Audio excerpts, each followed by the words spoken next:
Welcome to the Writer Reads Mack and Me, an Odyssey. Book 2, Mack and Me, Blaedergil's Host. Chapter 38, Contracts and Opportunity. The Skymander team lead's hopes were answered, and I don't think I'd ever been so happy to be ported anywhere as then. We were back on board the Shady Marie in a lot less time than it took for the Arak splatter to start to stink, and under the showers shortly after. Doc insisted we use the ones in medbay to make sure we hadn't picked up anything while on the Arak ship, and Tans brought us both a change of combat armor and undergarments.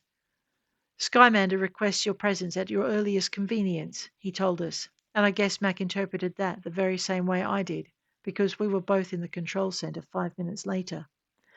Skymander was pleased. I have awarded bonuses for completion, he said. Or I will, as soon as you hand over the files and serum you promised. My shuttle will arrive shortly. It arrived as he spoke, and Tens supervised its docking, having one of Mack's security teams escort Doc and the serum to meet the Skymander envoy in the shuttle bay.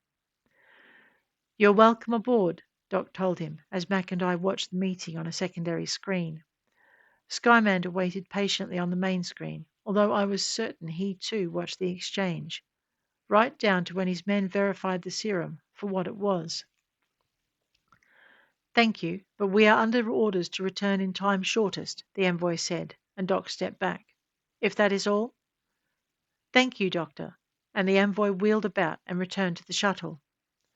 Doc and the security team retreated to the observation deck and watched as the shuttle left. Thank you, Skymander said. The files have arrived and are confirmed complete. We have no need of them, Mack said. Please go over the final contract and invoice, Skymander said. There are some points of negotiation, and I am available for the next half-day standard. Thank you, Mack said. I'll be in touch to render approval or negotiate as required. Skymander inclined his head and cut the call. Mack breathed a big sigh of relief and then looked around at the control center. You are dismissed, he said. There will be a meal in the cafe and we'll debrief once I finalize the contract. I left with Tens and Case, but we went our separate ways once we hit the corridor.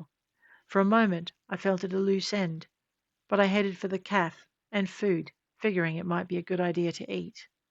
After that, I didn't know. Returning to my cabin had no appeal, so I figured I'd hit the rec room or gym. Maybe in that order, given I'd have a belly full of food. It seemed like forever since I'd had any downtime of my own to kill. Don't get used to it, Cutter. Yeah, whatever, Mac. As it turned out, I'd just hit the rec room when Mac called us back. He'd finalized the contract with Skymander and was ready to debrief. That took a goodly part of the afternoon, but it was worth it. After we'd gone over the mission details, Mac sent us the details of what we'd earned. Go over them before you hit your racks. Any disagreements, come and see me soonest. We'll sort them out. I nodded, pretty much lost for words. The numbers scrolling through my implant were far more than I expected. I turned the figures over in my head as I headed back to the cabin, and then I verified them on the computer. It was no surprise to find an Odyssey invoice waiting in my inbox. Delight didn't let any grass grow under her feet. The mission was over, and I had the option of knocking down some of the debt provided I paid it off in the next 4 hours. When I compared what I'd been credited against what I owed, I could have cried. Between the payments from Skymander, the bonus from the Hazernas, Odyssey's multiple bonuses for contract completion, retrieving Delight, assisting Pritchard and its compensation for injury, amongst other things, I had enough to pay out every single cent of the Odyssey debt, including the extra penalties I'd incurred. The only thing was that once I did, I'd have nothing left. My solvency would consist solely of what I had in my locker and on my back. On top of that, if I paid Odyssey out, I'd have nowhere to stay, no work, and no way of finding any. I pushed myself away from the desk and Delight's impatient email. I didn't want to answer it. I knew the deadline loomed, but I didn't want to just pay a portion of it, and I couldn't pay it all. Once I started the next round of training, I'd be in debt again, and who knew how long it would take to put the credit together to pay that out. The last spate of missions we'd had, they had to be an aberration, right? I mean, that's not a tempo any company can hope to keep pace with, right? Too much wear and tear on its agents, Too much of a drain on equipment and resources, not to mention that every single mission seemed to unearth yet another problem. The last few weeks had been like playing with a many-headed hydra full of trouble. Wasn't it hard to figure out that that couldn't last? Knowing my luck, I'd be stuck in a quiet patch after this, and the debt would return to the monumental heights it had reached before. I wasn't ever getting out from under. It made me want to weep, to be so close to freedom and yet so very, very far away. I didn't want to pass up the chance, but I didn't want to, I don't know. I mean, what would Mac do anyway?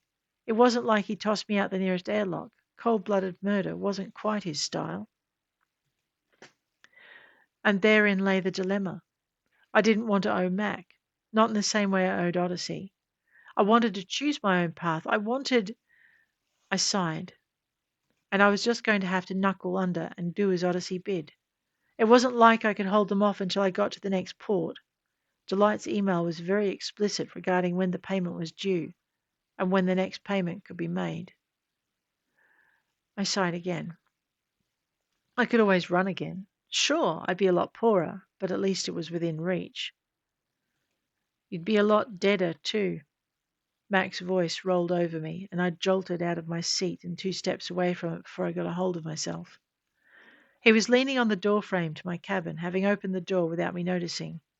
I just stood and stared at him. I mean, what the fuck was there to say? You could try asking me for a job, he suggested. Pay and conditions are reasonable. I didn't think. I didn't. Truth is, you're so used to help not being there, you just don't bother to ask anymore. He was almost right. Truth was, I was so used to not having help, to having to do everything on my own, that any assistance, no matter how well intended, completely overwhelmed me. And I never knew what to do with any help I got, or the appropriate way to say thanks. That's really sad, Cutter. Shut up, Tens. Mac and I formed a chorus, but Tens was not subdued. You make a lovely couple, by the way. This time I let Mac answer. Don't make me come up there. Tens snickered, but the comms went silent and Mac turned back to me. To be honest, I wasn't sure that was any better.